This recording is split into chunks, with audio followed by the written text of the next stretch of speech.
श्रीलक्ष्मी श्रीमहालक्ष्मी क्षीरसागरकन्यका उत्तिष्ठ हरिसम्प्रीते भक्तानां भाग्यदायिनी।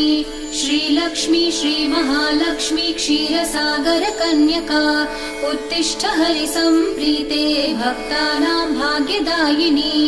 उत्तिष्ठोत्तिष्ठ श्रीलक्ष्मी विष्णुवक्षस्थलालये उत्तिष्ठ करुणापूर्णे लोकानां शुभदायिनी।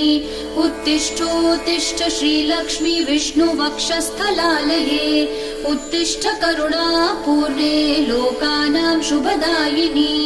श्रीपद्ममध्यवसिते वरपद्मनेत्रे श्रीपद्महस्तचिरपूजित पद्मपादे श्रीपद्मजातजननी शुभपद्मवक्त्रे श्रीलक्ष्मी भक्तवरदे तव सुप्रभातम्।